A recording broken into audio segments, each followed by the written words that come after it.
Хей, сайн уу манайхан. За өнөөдөр бүгдээрээ 2006 онд гарсан хуучны шилдэг бүтээлүүдийн нэг миний ихнэр дээрэмчин 3 киноны төвчлийг сонсноо. За тэгээд Солонгосын жижиг мафийн бүтэлгүй 3 гар Хонконгийн мафийн толгойлогчийн охиныг хэсэгтээ хамгаалахаар болсон ч яаж бүтэлгүйтэж хөгөө тарих нь одоо бүгдээрээ сонсцгоё. За тэгээд киногоо эхлэхээс өмнө лайк сабаа дарахаа мартаваа. Хонконгийн гэмтэргийн 2 том бүлэглэлийн толгойлогч нараа уулзалтж байгаагаар кино маань эхлэх бөгөөд Харлуу бүлэглэлийн толгойлогч Ноён Линээс охиныхоо сэлэмтэй бүжгийг үзүүлэхийг хүсгэд Линч зөвшөөрөн түүний охин Арион маш хурц зэртэй сэлмээр олонний өмнө бүжгэлж байх үеэр Харлуу бүлгийн нэг нөхөр албаар хагарсан шил шалруун цацан орхих ба Арион үнийг харсан ч бүжгээ зогсоосонгүй. Олонний өмнө аавыгаа эвгүй байдалд оруулахын тулд хагарсан шилэн дээр юу ч болоогүй мэт бүжгэлж байгаад хагарсан шил шидсэн нөхрийн өмнө очиод ширээнд нь сэлмээ зон айлгахад хоёр бүлэглэлийн залуус хамаг хутга шүгөө гаргаад байдал эвгүйтэй л эхэллээ. Энэ үед ноёнлын бүлэглэл хоорондын дунд зөрчил гарахгүй байхыг хүсэж тэднийг болиулдаг. Гэсэн ч удалгүй Харлуу бүлгийн толгойлогч үсээ засуулж байх үед нэг үл таних эмэгтэй ороод эмийг нь хөнөөж орхино. За ингээд угаасаа л ноён Линий охин Арион толгойлогчийг нь алчглаа гэж хардан Харлуу бүлгийн 2 дахь толгойлогч Халзаак хүмүүстэй Арионыг алах тушаалыг өгдөг. Ингээд Арионыг алах оролдлого хэд хийсэн боловч манай бүсгүй алуулах нь байтугай хамраас нь цусч гарсангүй. Ингээд Арионы аюулгүй байдалд санаан зовсон аав нь охиноо хэсэгтээ Америк руу явуулахаар шийдсэн байсан ч Арион өөрөө Америк явахгүй. Оронд нь Солонгос явна. Тийшээ очиж төрсөн ээжийнхээ сургийг гарганаа л гэж авч байна. Энийг дүрсэлэгдэн манай киноны маань гол дүр Кичүүл босстойгоо уулзахаар ирнэ. Кичүүл Сөүл дэх бүлгэм дундаа бараг хамгийн доор нь байдаг баг зиндааны нөхрөө. Босс нь түүнд хандаж маргааш Хонконгоос нэг хүн ирнэ. Гэтэл Кичүүл булаад хайчгуул болох юм уу гэж авд юм да. Энэ новш чинь хүн болгоныг битгий хэтрүүлээд бай. Гэтэл тэгвэл ганц хөлийн тасалчих юм уу гэж солиорд юм да. Босс нь уурлаж чам шиг новшнуудаас болж бидний нэр хүн дунжийн. Чи хятад хэл мэддэг баха. Гэхэд тийм ээ. 3 жилийн өмнө Хятадтай гадаад худалдааны хилцээр иж байсан. Гэхэд гадаад худалдааны хилцээр гин шүү. 28 ижгээд за тэр ч яах вэ? Манай бүлэгт чамаас өөр хятад хэлтэй хүн алга. Маргааш Хонконгоос зочир иж байгаа. Чи хэсэгтээ хариуцаж харж хандаж бай. Гэхэд өнөөгч нь үгүй босс одоо арайчтэй. Тим имийг дүүнрээр хэлэхэд болно штэ. Би ямар хөтөж вштэй. Арайчтэй та нарыг. Гэсэн ч босс нь заа загнаал явуулна. За тэгээд энэ хоёр талд сууж байгаа нөхөр бол Кичүүлийн дүү Кончи Дүми хоёр. Бас л Кичүүлээс дутгааргүй бүтггүй хоёроо. Кичүүл боссдоо хятад хэл мэднэ гэж томроод байсан ч ямар юмараа мэдхэв яана гэсэн бараацсан л сууж гин. Тэгтээ яах вэ? Хүрээд ирэхээр нь муу дуракийг өстой амтан болгоход үгүй л доо. Гэж хэлээд зочноо тосгоор нисэх буудлын дээр очноо. Манай гурав Хонконгоос хүүтэн царайтай мафийн залуу хүлээж байсан ч тэдний зочин хөөхөн бүсгүй байгааг хараад мэл гайхаал явчлгүй яах вэ? Машинд явж байхдаа хагас уус хятадаараа юм асуусан чинь Арион хэлсний нь тоож байгаа ч юм алга. За ингээд мань гурав Арионыг дагуулад шууд босстойгоо уулзахаар явхаа. Энэ үед боссынх нь баруун гар босстойгоо хил ам хийм мөрийн тусдаа бүлэг байгуулах тухай анхааруулад муудалцах маягтай сууж байх бөгөөд мань гурав Арионыг дагуулсан яваар тул үүдэнд нь байсан нөхөр Кичүүлийг дээрлэхэд хүлээж хүнтэй байгаа энтергээд томорсон ч Арионд ямар хамаа хов шууд л энэ нөхрийг түлхэж унгаагаад яваад ордог. Баруун гар босстой хандан та 7 хоногийн дараа гэхэд миний саналыг хүлээн зөвшөөр. Гээл гарч одохва босс Арионыг хүлээн аваад манай энэ жоохон бүтэлгүй ч гэсэн зөөлгөн сэтгэлтэй хүн байгаа юм. Та түүнийг өөрийнхөө туслахал гэж бодоод хүссэн зүйлээ хийлгээрэй гэж хэлнэ. За ингээд манай гурав Арионыг дагуулад гэртээ эртэл малгай тавиад манах гэдэг шиг шууд л Кичүүлийн өрөөг эзэгнээд яваад орчдیں۔ Да. Үгүй энэ хүүхэн чинь ёстой янз үзэж байх шивдэ гэж хэлээд манай гурав Арионыг ер нь нэг сайн айлгахаар шийдэж Кичүүл бейсболын цөхөрөөр нөгөө хоёроо зөхиж шийтгэж байгаа мэт дүр үзүүлэхэд Арион ингэж зөгтгүй юм. Ингэж зөх гэд нөгөө хоёрыг чинь цогсон биш. Ууц нурууг нь хуглах шахнаа. Угаасаа тэгээд Арионтой ойлголцохгүй байсан учраас орчуулагч хөсөлгөөр болоход орчуулагч нь эдний дэрэнгүүтэл эвгүй гаруудаа таарснаа мэдээд явах гэсэн чи явуулахгүй штэ угаасаа. Арион Хонконгийн хамгийн том бүлэглэлийн толгойлогч охин. За тэгээд дээр нь зэвсгийн эрдэм төгс эзэмсэн том гар болохоор энэ гуравт шууд л тушаал буулгаад эхэлнэ. Яаж яагаад энийг нь орчуулагч охин маань шууд орчуулж хэлхээс айн ёстой л чадхаараа зөөлдөн хооронд нь эвтэйхэн ойлголцуулж эхэлдэг. Арион ээжийнхээ зургийг гаргаж тавиад энэ бүсгүйг ол гэхэд энэ бүсгүйг олоод өгөөч гинэ. Олж чадахгүй бол өгсөн гэж мэдээрэй. Тэр танаас найрсгаараа тусламж гуйж гин. Олж өгвөл шагнана гинэ. Гэхэд Кичүүл орой үйтгүүл хэлний бэрхшээлээс болоод л үл ойлголцоод байсан юм байна штэ. Иймэрхүү байдлаар бид нартай хандуулаа чи яах ч үгүй заа юу. Бид нэр зөөлхөн хандна штэ. Гэхэд амьд явмаар байвал ээжиг минь олсон дээр шүү. Гэхэд орчуулагчийн хамаг хөлсөн гойжцсан бүгдээрээ царайлаг юм аа. Гэхэд нөгөө чинь хөөрөөд инээд алдаад бүр бөөн баяр. Маргааш нь Кончи Доми хоёр татвар авах гээд нэг оёдлын цэгтэр ирсэн эзэнтэй нэг хөөрхөн юм ярилцсан сууж яснаа. Арион орчуулагч хоёр гаднаас ороод иртэл сүрхий ир болж харагдах гээд хамаг юмыг авч идлээ тэгэлтийн. Гэтэл гаднаас нөгөө баруун гарын хүмүүс орж ирснэ. Та хоёр чинь хүүхнүүдэн дэргэд өнгөрөөд байгаа мó ашин. Гэт ахаар нь манай хоёр зодтолдох гэтэл гаднаас нь нэмээд мангар олон хүмүүс нэмэгдээд ороод ирдیں۔ Ийм болуулаа яайдаа вэз. Гэвэжтэл Арьян мань хоёр тусалж дайсны гарууд руу нэг сандал чулуутсан биш. Нөгөөдөл нь шалаар нэг унж тусаад манай хоёрт тоосоо гөвшүүлээд таарна. За ингээд өрөөнө манхит гадуур хятад хоол идэнгээ сөөжөө ууцгаах ба кичүүл Арьян томорж арх гайгүй даачдын байгаа үстэй. Бид нар шиг гэмт хэрэгтнүүд хаяада ингэж гадуур уудаг юм. Гээл нэг сүрхий томроод байсан чинь өөрөө төрүүл цогтоод нойлгүйгээд баларна. Энэ хооронд нь өдөр зодуулдаг гарууд өшөөг авах гэж ирээд домыг өшгөлж унгаагаад дээрлэгч итэл Арьян мань рүү савх шийдснээ бүгдийг нэг өшгөлөөл нам болгоо аялаа. Үүнийг харсан домын нөгөө хоёр дээр очиж Арьян бүлэг хүмүүсийг ганцхан зөвшөглөөд унгаачлаа. Гэсэн ч кичүүл хитэг согтсноосоо болоод нөгөөхийнхөө үгэнд итгэсэнгүй.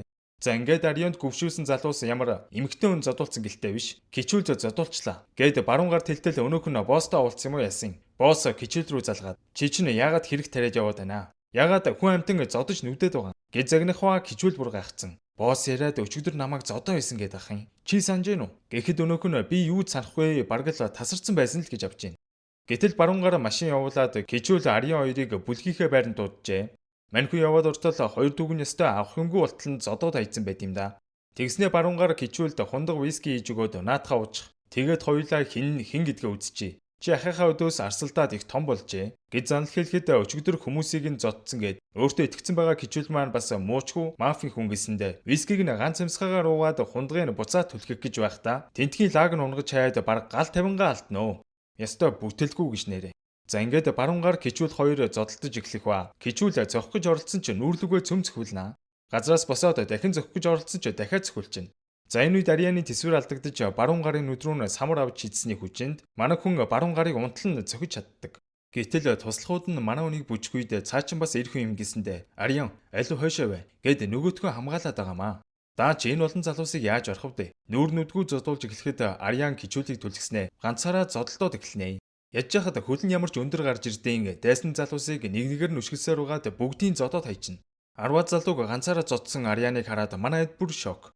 Ингээд Арьяны жинхэнэ чадварыг харсан манай хэд бүр номдоо орсон. Бос гэсэн газар нь босч сууг гэсэн газар нь суугаад байгаа мó ашин. Кичүүл асуудалд орвол хэлээрэй заяа. Битгий зодуулаад яваад байгаарай. Гэхэд кичүүлд хэлэх үг байсангүй.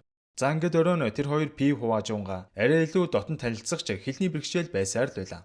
Хэдий Арьяны ярихыг ойлгохгүй байгаа ч кичүүл түүнийг эмгтэй хүн гэдэг утгаар нь харж ер нь дурлж эхэлж байгаа юм да баг. Маргаашнаас нь Арьян арай зөөлрж залуустай зөөлөн хандах боловч орчуулагч маань хийснийг бүр бүдүүлэг орчуулан манай эдээс өшөөгөө аваалах шиг.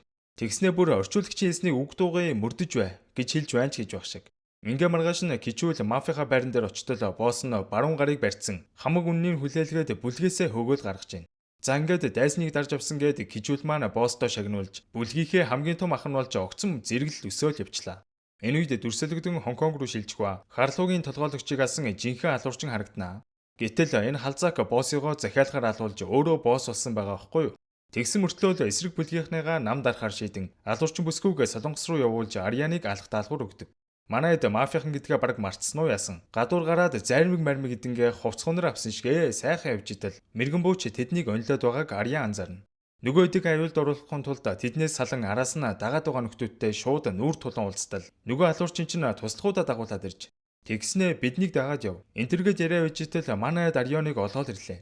Алуурчин буу гаргаж ирэхэд кичүүл ихэндээ тоглоом буугаар сүрдүүлж байна гэж бодсон ч буудаж эхлэхэд сандран тэрхэд бүгдээрээ тэндээс цугтж идэл Арьян гарандаа буудуулан шархтнаа.